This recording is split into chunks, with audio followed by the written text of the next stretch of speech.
Good morning and good afternoon, everybody. So, I would like to extend a warm welcome to all of you to today's online lecture.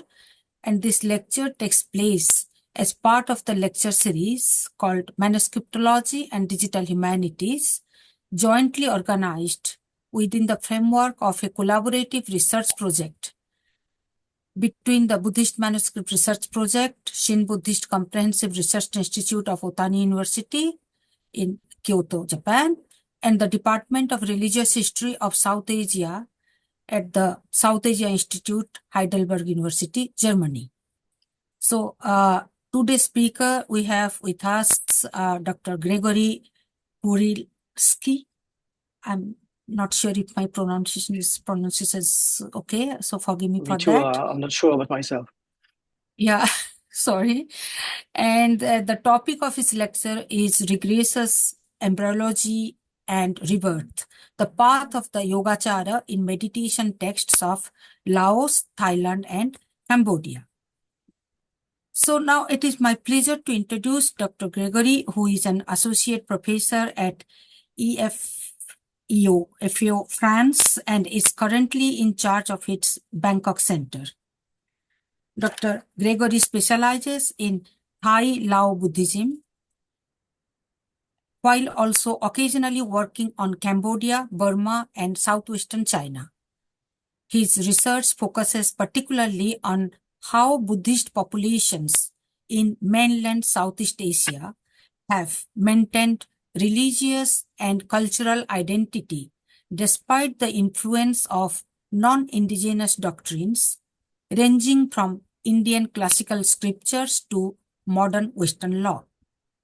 His recent publications focus on Buddhist literature in Pali and vernacular languages in Laos and Thailand, as well as on the relations between Thailand and France in the pre-modern era and on ancient meditation traditions in mainland Southeast Asia.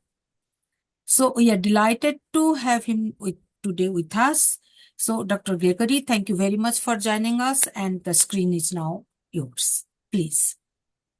Thank you very much, Shobha, and also thank you to Waramet for inviting me. So I hope you can hear me clearly. So my presentation today aims to provide an overview of a meditation tradition unique to mainland Southeast Asia, specifically practiced in Thailand, Laos, and Cambodia, that is known as the kammaṭṭhān tradition. In fact, it is a rich and complex tradition, so I will touch only a few aspects today. Buddhist Khmer and Thai population living throughout mainland Southeast Asia and at the outmost of China have a tradition of meditation that significantly differs from methods depicted in the Pali texts that are today recognized as authoritative on this issue. Although the root of this method can hardly be found in the canonical or commentarial literature of the Mahāvihāra school of Sri Lanka, the cradle of the so-called Theravāda Buddhism, it mainly rests on a technical vocabulary and notions that are borrowed from the Pali scriptures, in particular that of the Abhidhamma and of the Visuddhimagga. Although texts and practice pertaining to this tradition are diverse, most of them describe the path of the practitioner of spiritual discipline, the yogāvacar, towards deliverance or nibbana. So I give here a brief outline, which I will expand on later in this presentation. So the yogāvacar must first recollect the successive stages of his own embryonic formation within the maternal womb. Then, by means of breathing exercise, he must build up a new body, beginning with generating new organs made from syllables, which are encapsulated portions of the Dhamma. 3, visualize inside himself, at the level of the navel, this new body in the process of being created, which first takes the form of a 1-inch tall Buddha. And then, in the course of his lifetime, he must achieve the building of this body made of Dhamma, or Dhammakaya, stripped out of impurities, which at the moment of his death will take over his current body and leads him to the Nibbana. The yogāvacar is guided all along this process by a master of initiation, guru in Khmer or Atian in Thai, who interprets signs or nimitta, signs of progression, and on this basis determines whether or not his student is ready for stepping to the next stage of topic of meditation or murpa kammaṭṭhān. In this initiation process, neither the yogāvacar nor the master needs to be a monk. In practice, however, it is often the case, especially as the Buddhist monastery is the privileged place for such an apprenticeship. The initiation is also open to women, and women can theoretically even be a master, even though such a case very rarely arises, as far as I know. This form of Buddhist practice is linked to a broader religious and cultural framework, which includes conceptions, cosmogonies, cosmologies, rituals, hierarchies, material culture, that is alien to the form of Buddhism as practiced in Sri Lanka, at least that of the Mahāvihāra school. In this regard, the term kammaṭṭhān does not, when applied to Thai and Khmer Buddhism, strictly refers to meditation, but more broadly to a particular way to conceive and to practice the doctrine. Following successive waves of religious reform and modernization that Buddhism in Southeast Asia has undergone over the last 2 centuries, many, but not all, of the distinctive features of this tradition are disappearing. By contrast, the presence of thousands of manuscripts, manuals, didactics, narratives, housed in monastic repositories and libraries, attest to the historical development and widespread of this form of Buddhism throughout the whole region and even beyond. As for the so-called kammaṭṭhān or yogāvacara method of meditation per se, it has today almost vanished. However, a handful of practitioners try, against all odds, to keep it alive, while new Buddhist trends openly have drawn inspiration from it and claim to its heritage. So Western academics usually refer to this specific Buddhist trend as the yogāvacara tradition or yogāvacar tradition or the kammaṭṭhān tradition. Locally, associated conceptions and practice are qualified as old or ancient, Boran, from Pali or Sanskrit Purana, as opposed to the reform and present-day form of Buddhism that is called Samai, from Pali Samaya. And this new modern form of Buddhism has gradually supplanted the Boran method of meditation.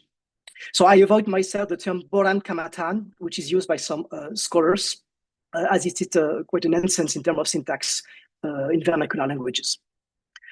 The few monks who are in present day the depositaries of the ancient method of meditation also identify it as the holy way of meditation by progression, so the kammaṭṭhān bep lamdap, or in a more descriptive manner, the method of the 5 joys, the 6 pairs, and the 2 well-beings, pitiha yokol hok suksong, as to distinguish from now alleged orthodox methods, such as the Burmese-inspired vipassana.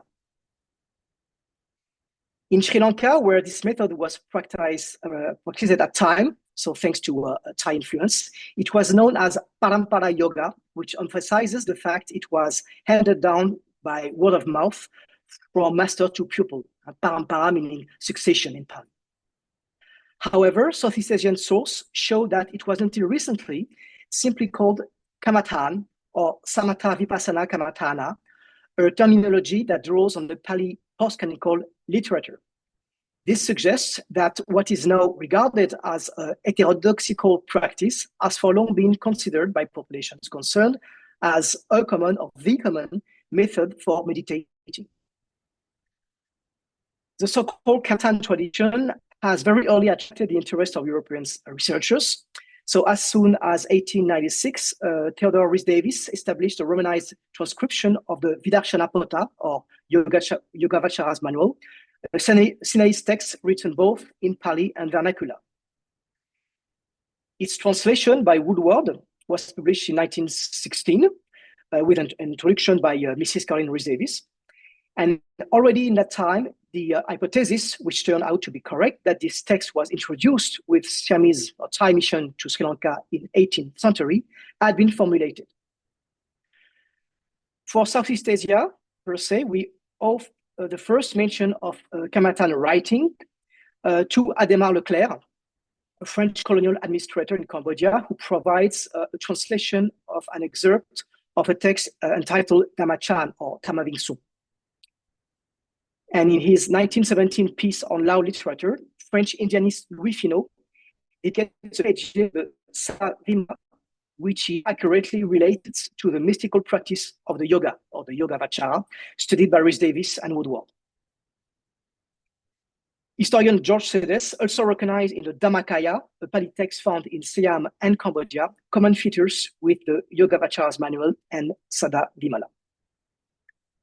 However, it was not until several decades later that this tradition was subject to an in-depth study, thanks to the works of François Bizot, researcher at the École française d'Extrême-Orient, who published a dozen of substantial contributions on related text and practice in Cambodia, Thailand, and Laos.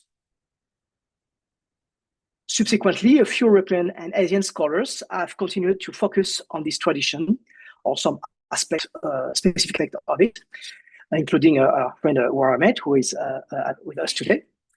But unfortunately, this research started when the tradition was already on the verge of vanishing.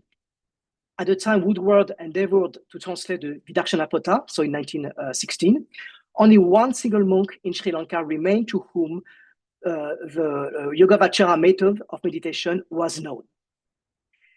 Bizot was first more fortunate in Cambodia. Even though reformist movement had considerably marginalized the kammaṭṭhān practice in Cambodia, some adepts could still be found, and a large number of related manuscripts were accessible in monastic repositories. But the tragical advent of the Khmer Rouge regime abruptly ended his research, which he could, however, unfortunately, carry on in Thailand and then in Laos. So all scholars who have studied the kammaṭṭhān tradition have been puzzled by the fact it uses a Pali terminology and also partly relies on canonical and post-canonical scriptures, while at the same time includes a number of features that depart to varying extent from conceptions and teachings contained in the Pali corpus of the Mahāvihāra school. Several hypotheses have been advanced to trace the origins of this, these features: Mahayana Buddhism, Brahmanism, Tantrism, and others. Although some of these tracks are worthy of consideration, none of them has proved to be more than conjecture, and in some cases have turned out to be incorrect. We'll see later in the discussion maybe whether we can suggest alternative hypotheses. Buddhists in Southeast Asia have taken up the distinction found in the Pali commentaries, the Atthakatha, between monks that are devoted to the study of text, Gantadura, and those who practice meditation, Vipassana Dura. Both Sinhalese and Southeast Asian Buddhist teachings, while stressing the importance of cultivating gift, dana, and morality, sila, assume that mind cultivation, bhavana, is essential to the attainment of arahatship or nibbana. In the Thai Khmer Buddhist tradition, the practitioner of spiritual exercise, whether is a monk or a layperson, is called, as I said, the Yogāvacara, which literally means one who moves in the sphere of spiritual discipline. This term, Yogāvacara, does not occur in the Tipitaka, but is widely used in the post-canonical and para-canonical literature, in particular in the Milinda Panha and Buddhaghosa's Visuddhimagga, and also in the commentaries of the Abhidhamma. Thai and Khmer Buddhist practitioners consider the Vipassana Dua, so the practice of meditation, as the inner path, so Pluo Kunung in Khmer, on opposition to the normative study of texts, which is conversely considered as the outer path. The way of the Yogāvacara is also said to be hidden, Lyak in Khmer, because the meditator goes through a series of individual physical and psychological experiences following a pattern given to him but never explained by his master of initiation, Guru kammaṭṭhān. However, this distinction between Gantadura and Vipassana Dura is in the Southeast Asian Buddhist tradition nothing less than sectarian. A monk can spend a certain time in studying text and then devote to meditation during a retreat and eventually return to his studies. In this regard, the period of time that follows the rain retreat, the vasa, is particularly appropriate for meditation sessions, which could be undertaken within the monastery or in some quiet place. Although spiritual exercise of the yogāvacar requires calm and solitude, it does not, however, compel distant seclusion in a forest or a cave, for instance, as was the case in a certain meditation tradition of the forest monks of northeast Thailand that popularized from the end of 19th century. Rather, the yogāvacar must stay close to his master's residence, monastery or house, and report him every day for the latter to evaluate his students' progression. In this regard, meditation practice transcends the classical division between town dwellers, the Gammavasi, and forest dwellers, Aranyavasi. So although this division has been formally effective throughout centuries in mainland Southeast Asia, it has not rested on different meditation practice. So now I turn to the principles on which this meditation method is based. So as I introduced before, the kammaṭṭhān meditation primarily rests on visualization and internal mimesis of the development of the embryo in the mother's womb, which aims to make the yogāvacara be symbolically reborn in a new existence, deprived of all impurity. It is therefore a process of initiatory regressus, which must be carried out through meditation and breathing exercise. The meditator must control and retain his breath at some specific point of his body, following a precise route that is meant to reproduce the embryonic breath.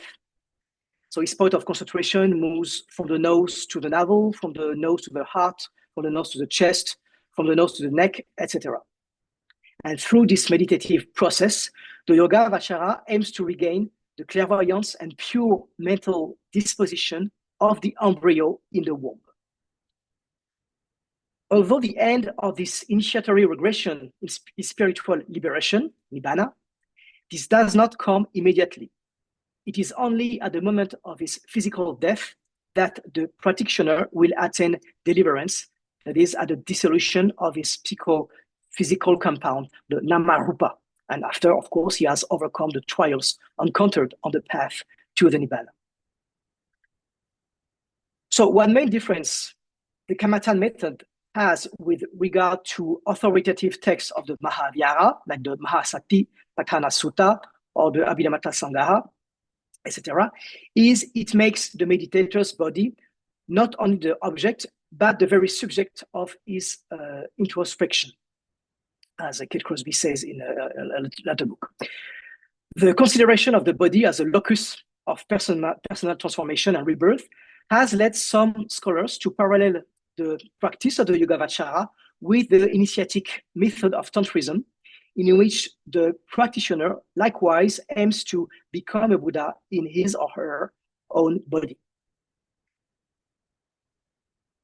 As symbolic propositions brought into play in the meditation techniques of the kammaṭṭhān led Thai and Khmer authors or scholars to place particular emphasis on the phenomenon of gestation. In this connection, writing as well as the oral tradition demonstrate a fairly precise vision of the biological process of birth or rebirth. These representations are partly inspired by Pali works, in particular the Abhidhamma, but they have been reinterpreted in accordance with local beliefs and worldviews. Descriptions of the gestation process appears almost identically in many texts from Cambodia, Thailand, and Laos. That is, the creation of the individual in the womb is first only an initial consciousness, patama vijnana, of the size of a drop of sesame oil that settles above the tip of the hair. Then, from a liquid similar as water that has served to wash meat, it becomes a clot of cloudy blood, and then separates into two legs, after which it divides into the 5 branches that are the embryo's head, feet, and a hand. Then his liver, lungs, tongues come together until they constitute a human form, rup in Thai, from Pali, rupa. So these descriptions rest on a series of allegories or metaphors that associates the practitioner to physical components at stake in the process of gestation.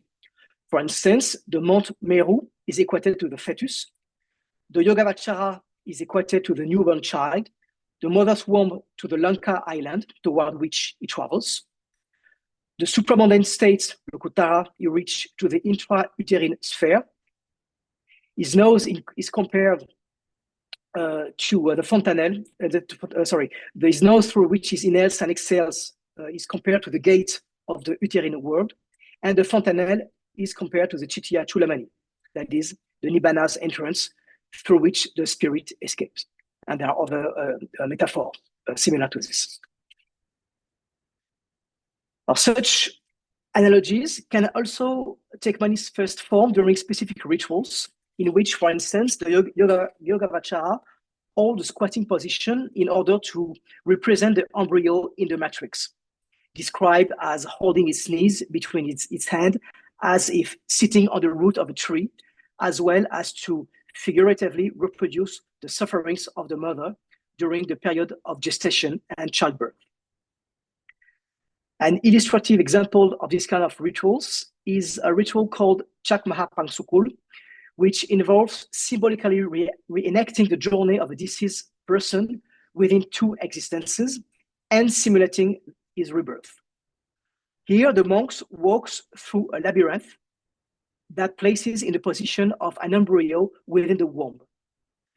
During his journey through the labyrinth, the monk meditates on the impurity of the body, the asubha, that is, the stages of decomposition of a human dead body, as in the Visuddhimagga, for instance.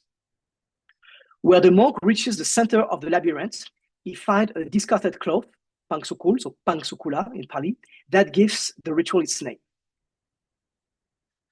Comparable ritual is that is performed in the cavern of birth, as Bizot calls it, where pilgrims play their own regressus. The cavern represents the womb, the pilgrim embodies the embryo, the basin inside the cavern sends for the amniotic fluid, and telluric compression for the umbilical cord. The coming out of the pilgrims through the narrow gap at the end of the cave symbolize their rebirth. Far to be limited to specific rituals, the analogy between the Buddhist practitioner and the fetus in development is found up to the very foundation of monasticism, namely the ordination of the bhikkhu, the upasampada. Here, the candidate is compared to a transmigrant being still into the womb, who is about to be reborn again. The ritual, therefore, requires a staging that will reproduce gestation, in which roles are perfectly distributed. So, for instance, the chapter of monks around the recipient represents the enclosed space where the embryo takes shape into the womb. The upaja, the preceptor, is the mother. The officiant is the midwife. The attendants, the other monks, are the family. The white bathing cloth given to the future monk is equated to a cloth nappy, and the lustful water to the mother's milk. Likewise, the different parts of the monastic cloth, which are 7 in number in the Thai-Khmer edition, are also associated to the different components of the matrix. The waist belt is the umbilical cord, just chest belt and part of the cord that is connected to placenta, etc.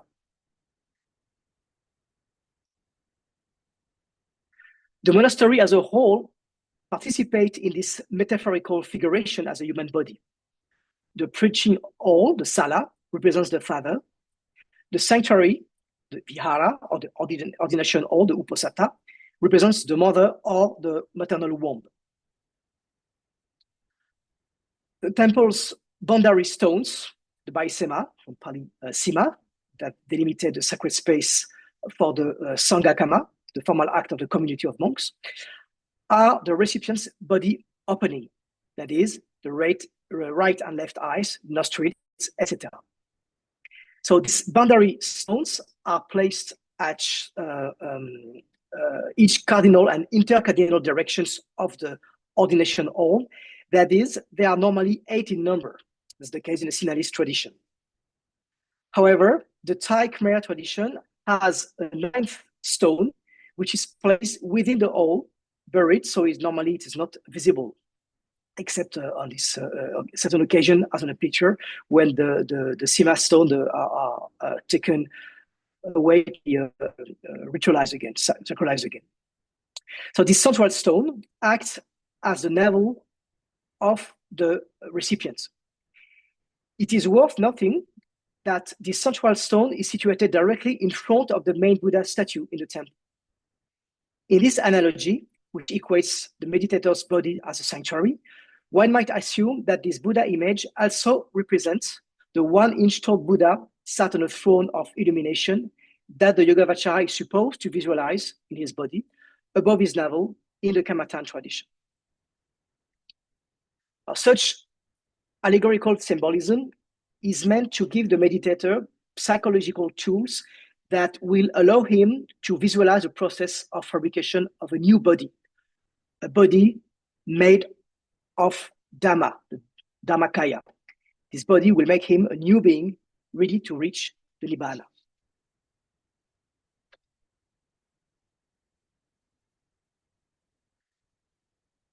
Through his meditation, the yogāvacar seeks to build up a new ideal and everlasting body, so a body made of Dhamma, as I said.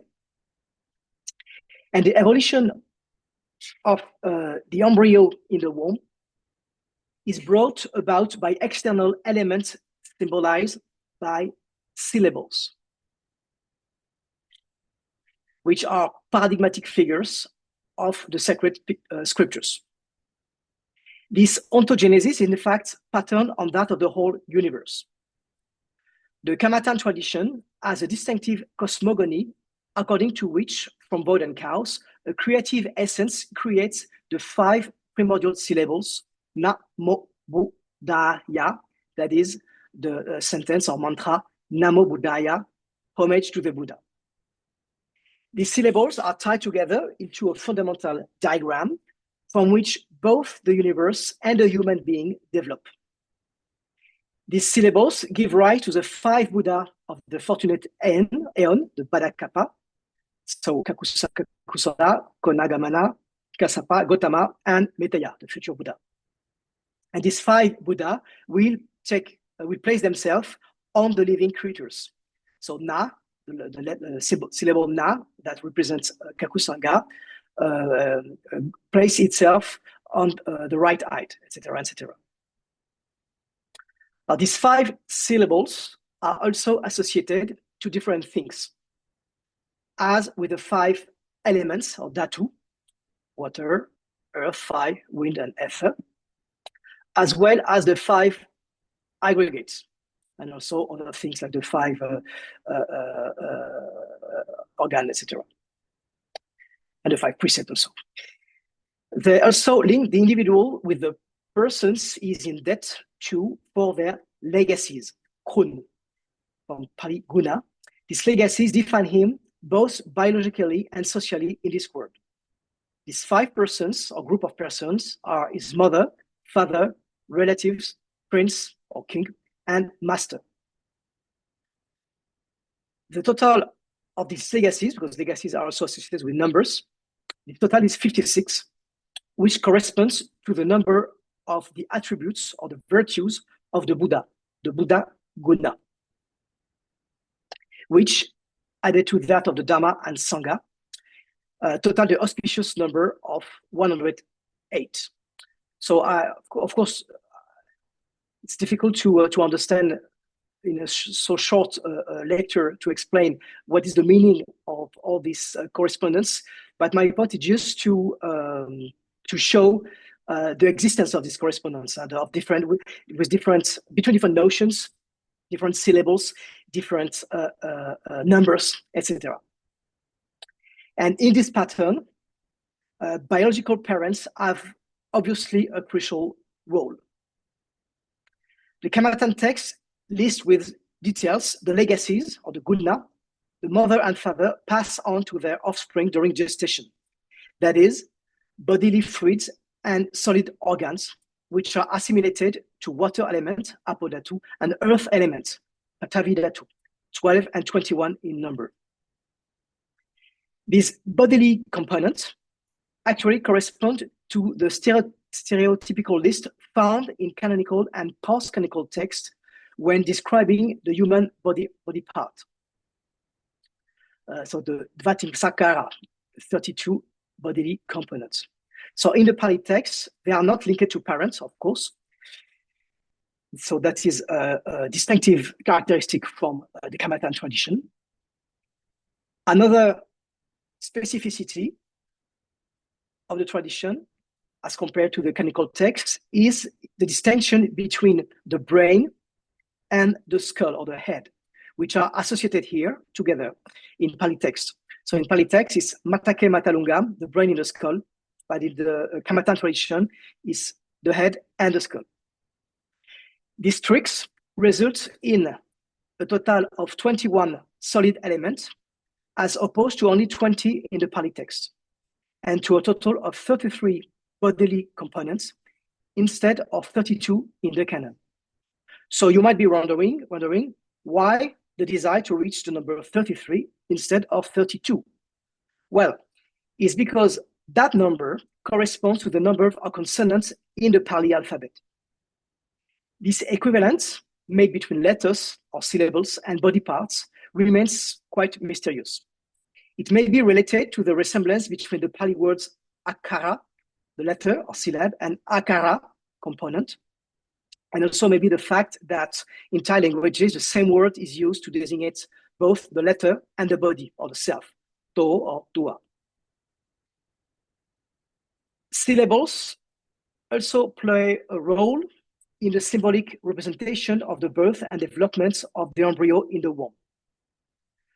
According to this representation, bodily fluid and solid organ provided by the parents are in fact not enough to create a complete human being. It needs an external agent, an invisible and superhuman force, which can transform it into a living embryo. And this force is the seventh book of the Abhidhamma, the Apithan Chitkampi, that will play this role by making the body form and mind of all beings and creatures in the world. These 7 books are symbolized by the first syllable of their respective titles, organized in a mantra called the heart of the Abhidhamma, Huachai Ha Apitam, Sam Vida Puka Ya Pa. So which are the syllables, first syllable of each title. So although the description of the production, the evolution of the embryo in the matrix is partly inspired by the Abhidhamma commentarial literature, where the Buddha enumerates the initial phases of the genesis of the embryo by using similar metaphors, the role assigned to the books of the Abhidhamma or associated syllables in the conception of the human body is definitely foreign to the Sinhalese tradition. And also some vernacular texts provide an alternative description of their role. So the Dhamma Sangani, the first book of the Abhidhamma, together with the Vibhanga, Datukata, and Pugalapanyati, create the sense organs of sight, hearing, smell, and taste of the individual, respectively, together with the corresponding object of consciousness, the Aramana. The Katavatu creates his formal body, which is associated with a sense of touch. As for the last 2 books, the Yamaka and Patana, or Mahapatana, they bring to the embryo spirit and breath, respectively.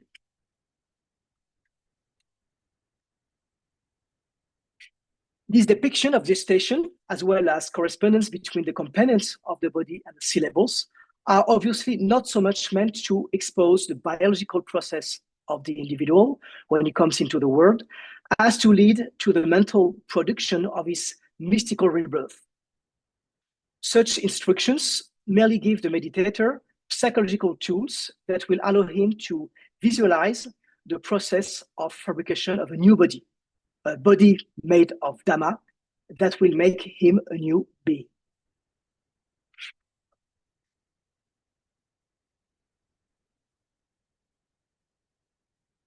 So, of course, I've only touched on a few aspects of this Buddhist tradition, about which there is much more that could be said.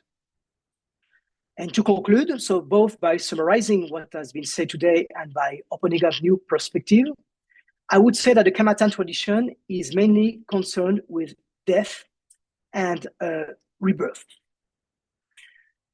The ultimate goal of the practitioner, or the yogāvacar, is indeed not so much to seek for spiritual progression or internal peace than to getting married for preparing death and next existence. Some vernacular texts do establish a very straightforward, direct link between spiritual exercise of the yogāvacar and the funeral rites. There is, moreover, an evident mortuary symbolism in rituals where, for instance, the practitioner comes to simulate the agony of a dying man. The issue of death and rebirth in the kammaṭṭhān tradition goes beyond meditation practice, as shows the custom of reciting the Abhidhamma, Sut Abhidhamma, in fact, only the Matika, or the list of contents, at funerals. And this recitation enables the fault of the deceased to be redeemed. Each of the 7 books of the Abhidhamma, here again symbolized with a syllable, corresponds to the correlated part of the body with which the dead misbehaved when he or she was alive. So, for instance, reciting the Dhammasangani erases the fault committed with the eye, as these books give rise to the sense of sight. Reciting the Visuddhimagga for the dead erases the fault committed with the ear, etc. So this recitation aims to help the dead to be reborn in a good condition, as well as his descendant to pay the debt of gratitude. So here again, in funerals, the notion of the guna of the parents, the legacies of the parents, are also at stake. So in this sense, the teaching of the kammaṭṭhān tradition, when we speak only to meditation, is regarded as a method for rapidly reaching salvation by providing the practitioner with a kind of shortcut leading to nibbana immediately after his death. In this regard, one could consider that the initiation of the yogāvacar is not so much a method of progressing on the way to enlightenment as a means to escape rebirth in a bad condition in hell, or as a hungry ghost or spirit, Pi in Thai, or Peta in Pali, or Preta in Sanskrit. In seeking through spiritual exercise to prepare for death and escape rebirth in the lower sphere of existence, the yogāvacar is doing no more than following the teaching of the Buddha as they appear in the canonical texts that advocate, in addition to the practice of giving, dana, and morality, sila, that of meditation, bhavana. So I thank you very much for your attention.